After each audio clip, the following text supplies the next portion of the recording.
Hey, welcome to Growth Rising or back to Growth Rising. My name is Bird, and here we pretty much just talk about a lot of things dealing with astrology. So, today, what we're going to be going over is the moon phase that you're born under. Because, the moon, it deals with our emotions, our intuitions. It could deal with the nurturing type parent that we have, our relationship with emotions, and how nurturing we are, and, stuff like that. But, everybody knows about the new moon and the full moon, but there's actually like 8 phases of the moon for every 28, 29 days. So for those 8 phases, you were born under one of them. And I'm sorry, but everybody's not born under a new and full moon, which is not a bad thing because the other phases are pretty cool too. So yeah, we're gonna of course start off with the new moon though. And so with the new moon, that's whenever the sun and the moon conjunct each other. Oh, and also before I forget to mention this, you can also just if you see your birth chart, you scroll all the way down. I think it's Astro Seek, Astro Cafe. Anyway, you could like scroll down and you'll see what phase you're born under. Like, was it a new moon or a full moon or a waxing moon or like the first quarter moon? It'll show you once you scroll down to the bottom, or you could just try to type in what moon phase was I born under, a moon phase calculator type stuff. But now back to the new moon is when the sun and the moon are conjunct and they're going to be in the same sign. So, the sun is more of the ego and the moon is more, what did I say, of the soul, because I like ego and soul. But it's the intuition. It's your emotions and all of that. So it's like them two are conjunct. And so whenever you're born under the new moon, um, you like to start things. Just make sure that you follow through with them. But starting things are usually something that comes easy to you. And also you like to follow your urges, excuse me, and be spontaneous instead of, like just planning everything out, got to make sure I have this right, that right. No, it's just like, I feel like this, so I'm going to do that. And people who are born under the new moon are more like anything is possible. Like there's no, like basically the sky is the limit. Anything is possible. Nothing can stop me. And like I said, just remember to follow through with it instead of just starting a whole bunch of things, like starting a whole bunch of fires and not putting any of them out. And yes, people born under the new moon do enjoy their security. I mean, their freedom, but they also like security. So, they might end up dating someone who is more of the type to plan things and to make sure they provide, and basically the opposite of what they are, just to give them that balance because their sun and their moon are right there together. Like there's they're the same sign. So like let's say your sun is Scorpio, so is your moon. Or your sun is Capricorn, so is your moon. Your sun is in your third house, so is your moon. So it's just that type of energy that they give. So they're going to want something else. The second moon phase that we're going to go over is the waxing crescent moon. And with this moon, it's like you're creative and traditional. Or you can, take something traditional and you enjoy it, but you also like to be creative. Just kind of that balance. And also the people under the waxing crescent moon are loyal, especially to people who've been in their lives for a long time, like parents, for example, or like let's say you had made us best friend when you were in kindergarten, and this person is still your best friend even though you're 35 and you're very loyal to them. And that could also be kind of, you know, excuse me, I'm sorry. It could also be kind of aggravating, if they're not showing you that same loyalty. It's just because they don't have that same they're not born on that waxing crescent moon like you. And you know, that's it's great that you are, and you know, don't change for anyone else, but everybody don't have that same loyalty that you have. So just keep in mind to protect yourself. And also, people born under the waxing, they like to experience different cultures. You know, they like to learn. Sometimes they can get attached to the old pattern of things, and you know, sometimes it's okay to get a little less attached. And also, these people usually spend a period of their time learning to be independent, you know, not being so dependent on like your parents or that childhood friend who you're so loyal to. You know, also make sure you have your independence too. And now we're going to go over the first quarter moon. And if you're born under this moon, you thrive on change. You know, one of those people who like to take actions. And, you know, you could also know how the old system to something might work, but it's like now I understand it and I want to do what I can to improve it, to make it better, to make it, you know, more effective, or, you know, just overall improve it. And also, the people born under the first quarter moon are, well, they enjoy, you know, intellect as well as intuition. So it's just like it's not all about being intellectual, and it's not all about listening to your intuition. It's a mixture of both, because that is a pretty good balance to have both of them if you distribute them easily, or, well, evenly. I meant to say not easily, or, you know, whatever way best suits you in your life.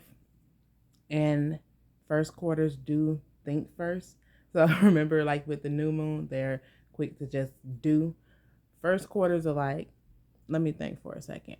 Okay. But they're also ones who are good under pressure, and they like to plan for the future. You know, they are the ones to sit down and say, okay, this is my 3-month plan. This is my 5-year plan. This is what I plan for the future. And they also do enjoy partnerships. So just saying, new moon out there looking for a first quarter moon. There you go. No, I'm just playing, but it's just that with the moons, that's it. Just a joke. Don't go out and ask everybody what phase moon they were born under. Just just just to keep that in mind. And the waxing gibbous moon, those are the people who like to learn. They're going to seek for the truth, and they're driven by, you know, their passion and their purpose, because they do want to make a mark in the world, a meaningful mark, not just some kind of stain, but they actually want to leave an impression on people to try to make the world better. And they are protective. They they are protective of themselves, you know, because you don't want everybody just to get to you and have you mm, feeling manipulated, basically. And they also want a profit from their hard work. So, you know, they're not going to be out here just doing everything for nothing. Not necessarily saying that they're going to want money from all of their hard work. Sometimes they just want a profit, you know, like making a mark, or feelings as if, you know, I've done all this work. Now it's actually changed someone's life, you know, something like that. And now the full moon, you know, when the moon is so intense.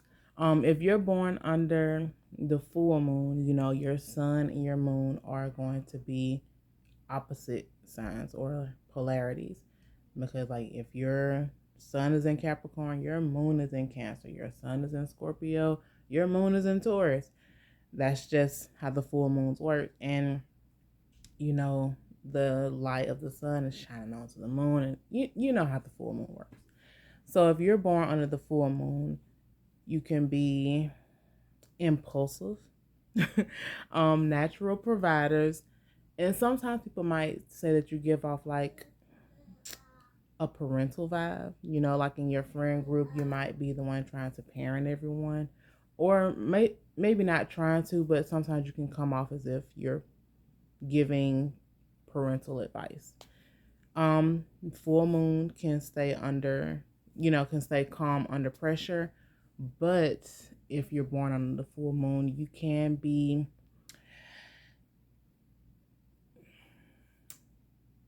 an emotional thriller. I don't want to say an emotional wreck because that's not a nice word. I'm just going to say an emotional thriller because um your emotions are going back and forth. Your moon and your sun are like constantly at end. So sometimes you may focus more on your ego. Sometimes you may focus more on your soul. Sometimes you might get confused between the two and you think that's something that you want for yourself, but it's actually what other people want for you, and it takes you a while to figure. Like just emotionally, it can be a lot of turmoil. It's just can be a lot. And I can say that because I was born under a full moon myself, so I know the ups and downs. It can be chaotic. Um, but also keep in mind that if you are born under a full moon, you may feel the need to succeed, but don't hurt yourself trying to succeed at everything because sometimes it's about the journey. You know, like you don't want to stress yourself out from trying to succeed. Like let's say you got 5 things going on. Maybe step back and only do 2 or 3, whichever one, but don't stress yourself out. Um and the people who are born on the full moon can become spiritual. Maybe, you know, with all of the stuff that's going on in your chart, you may have been spiritual, or it may have been some huge failure that you experienced, or a huge lesson that you learned, and then you wanted to step, into your spiritual side. But either way, at some point, it's it's a good indication that you will be spiritual. But also keep in mind, we also have other placement in our charts that will affect our sun and moon also. And the waning gibbous moon. Now with this moon, um, you can be an old soul. That's what some people can say about you. Like, oh, this person, they seem so much wiser than their time, or or they do things that you might see a 60-year-old do, and they're 25. Like an old soul. And they also like to share knowledge with the world. So, it kind of goes with the old soul because, once you learn something, sometimes you do just want to let the world know. I mean, unless you're gonna, try to gatekeep it. But also waning gibbets are not really affected by others around them, like the latest trend and everybody's doing this or everybody's doing that. They're not necessarily affected by it. I mean, they do enjoy time around others, but they can also be seen as loners because sometimes you just want to be by yourself. And there's nothing wrong with that at all. Sometimes it's okay to be by yourself. Um, and people born on the Wayne and Gibbons can also be seen as innovators as well. Now, if you are born under the last quarter moon, you may sometimes feel like you're out of place. Just like you just don't fit in with society, you don't fit in with, you know, even with your group of friends. Sometimes you may feel like the black sheep of the family sometimes. And, it's several people who have that feeling. So don't think that you're alone. And people who are born under the last quarter moon, they will enjoy a relationship. Like, they like it, but they are also self-sufficient. So it's not something that they need. It's not necessarily something that they have to have, but they do enjoy a relationship. I just wanted to make that distinction because it's not like, oh, if I don't have a relationship, I'm going to lose my mind. No, it's I enjoy your company, so that can also help them to feel less out of place, or, like now I have, this person who gets me, who I can tell about all of the stuff that's going on, and they won't judge me for it, hopefully.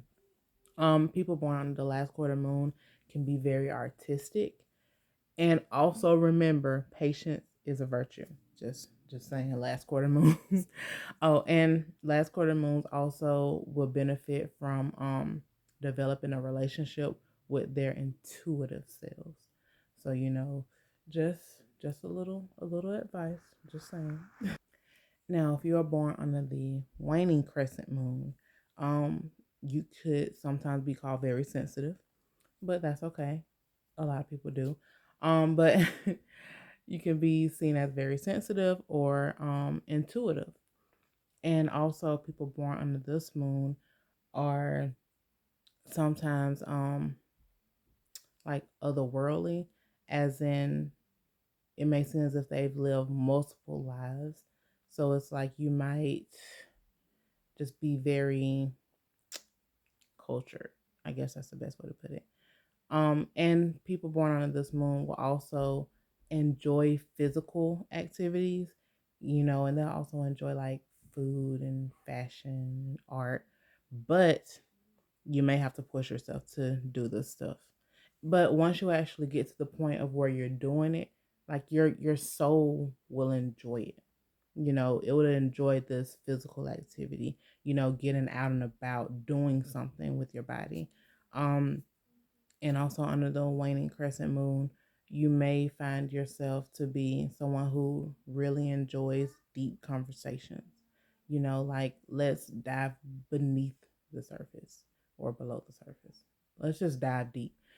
You can also be someone who may want to be or may already be a therapist or some type of healer or like a shaman, but even if that's not your career per se, people may say this type of stuff to you. Just because you're so intuitive, they might be thinking, you know what, you can really help the world type stuff.